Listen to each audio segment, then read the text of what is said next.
In Georgetown County, South Carolina, a debate has emerged that pits public safety against recreational freedoms, all centered on the sandy shores of its popular beaches. The controversy revolves around a proposed law, identified as Ordinance 25-02. This ordinance was introduced by the Georgetown County Council with the specific intention of regulating certain fishing activities.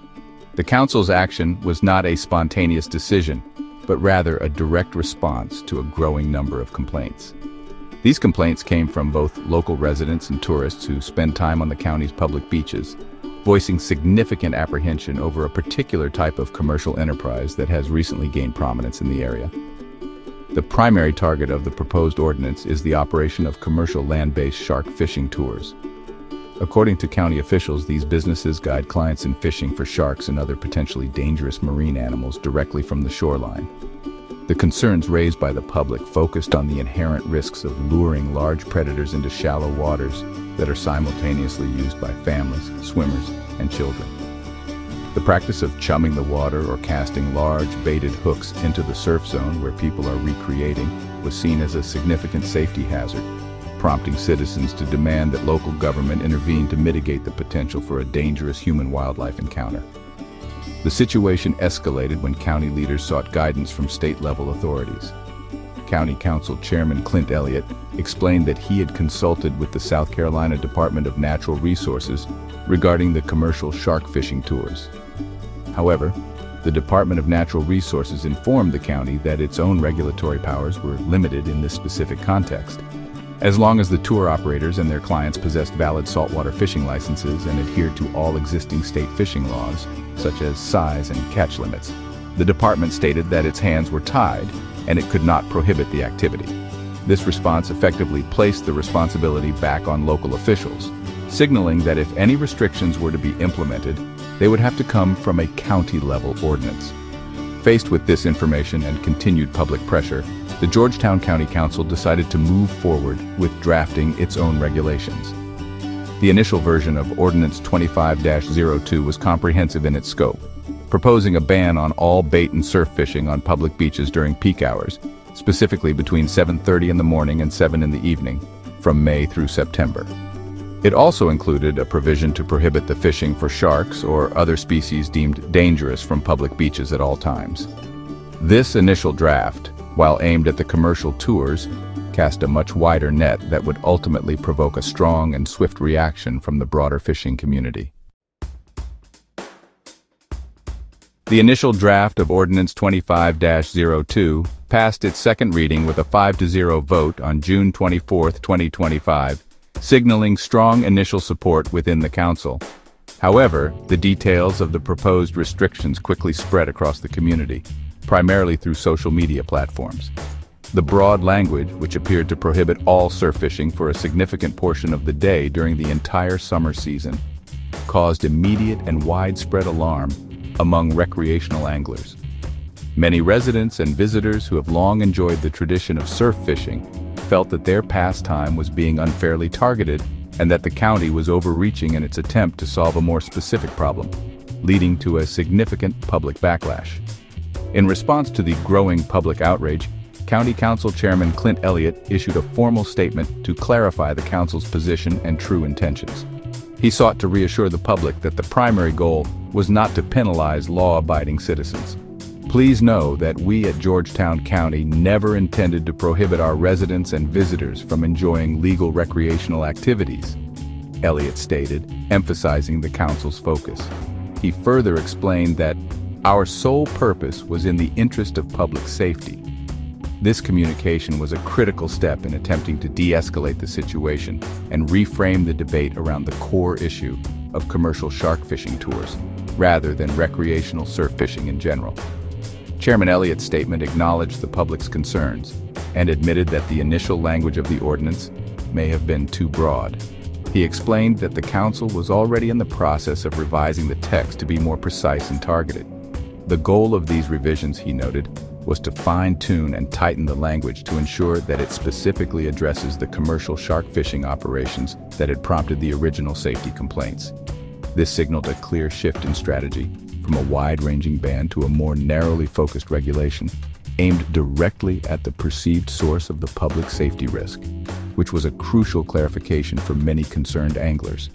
This effort to clarify and revise the ordinance was a direct result of the powerful feedback received from the community. The council recognized that in its attempt to protect beachgoers, it had inadvertently alienated a large and passionate group of recreational fishermen.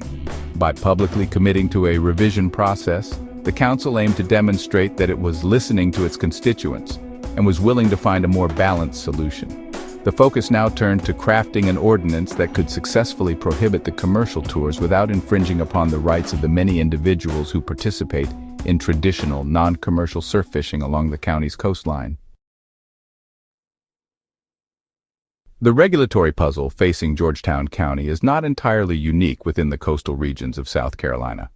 When defending the need for a local ordinance, council members pointed out that similar rules are already in effect in several neighboring jurisdictions. The nearby tourism hubs of Horry County, the city of Myrtle Beach, the town of Surfside Beach, and the town of Pawleys Island have all previously enacted their own regulations that restrict or outright prohibit land-based shark fishing from public beaches. This context is important because it suggests that the concerns about safety and the potential conflicts between anglers and swimmers are a regional issue, not one isolated to Georgetown County alone. These existing regulations in adjacent communities provided a precedent for Georgetown County's proposed actions. Officials argued that by enacting its own ordinance, the county would be aligning its public safety standards with those of its neighbors, creating a more consistent regulatory environment for beachgoers across the Grand Strand area. The logic was that if such activities were deemed unsafe for the crowded beaches of Myrtle Beach or Pawleys Island, then the same safety considerations should apply to the public beaches of Georgetown County. This comparison was used to justify the necessity of local intervention where state law was insufficient to address the specific concerns of a beach community. Despite these precedents, the reaction from the public, especially on social media, was intense and overwhelmingly critical of the ordinance's initial form. The comment sections of news articles and posts from county officials were flooded with messages from concerned citizens. A dominant theme among these comments was the fear that the government was creating a slippery slope, where a targeted regulation today could lead to a complete ban on all fishing tomorrow. Many anglers passionately defended their right to fish from the shore, portraying it as a timeless and harmless recreational activity that was now under threat due to the actions of a few commercial operators. The sentiment expressed online highlighted a deep-seated distrust of the broad regulatory language. Many commenters argued that instead of a blanket ban on surf fishing during certain hours, the county should focus on enforcing existing laws against reckless behavior or specifically target the commercial businesses in question. The outcry served as a powerful reminder to the council that the fishing community is a significant and vocal constituency. Their collective voice made it clear that any proposed solution would need to be carefully crafted to avoid punishing the many for the perceived transgressions of a few, a point that the council would have to address directly.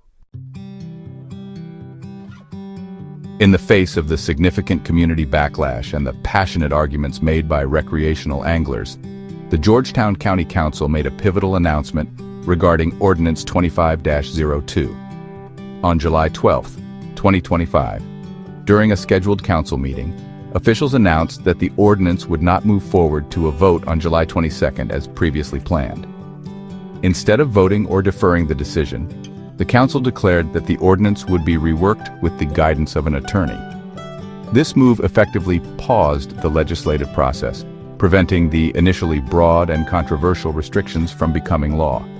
It was a clear acknowledgement that the first draft of the ordinance had missed the mark, and that more work was needed to find an acceptable compromise. The decision to rework the ordinance was presented as an opportunity to engage in a more thorough and inclusive process.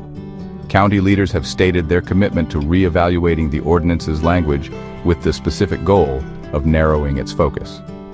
The objective now is to craft a law that exclusively targets the commercial land-based shark fishing tours that were the original source of the public safety complaints.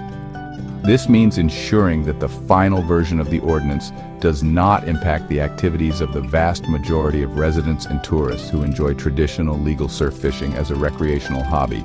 a distinction that was critically important to the community. As of today, July 13, 2025, no new fishing regulations are in effect on Georgetown County's public beaches. The ordinance remains in a state of limbo, pending further study and, crucially, additional public input. The council has indicated that it will seek more feedback from the community, including the anglers who were so vocal in their opposition, to help shape a more fair and effective piece of legislation. This next phase will be critical for rebuilding trust and demonstrating that the county's ultimate goal is a balanced approach that respects both public safety and the long-standing traditions of the local fishing culture.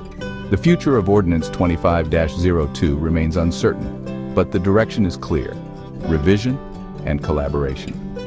The council is now tasked with threading a delicate needle, crafting a regulation strong enough to address the specific safety concerns raised by commercial shark fishing tours, while being precise enough to leave recreational fishermen untouched. The coming weeks and months will determine whether Georgetown County can successfully navigate this controversy and produce a final ordinance that protects swimmers on its beaches without infringing upon the cherished rights of its angling community. The outcome will depend on careful drafting, open communication, and a genuine effort to listen to all sides. Importantly, officials have confirmed that the ordinance will not be brought to a vote on July 22nd, as previously scheduled, allowing more time for legal review and public engagement.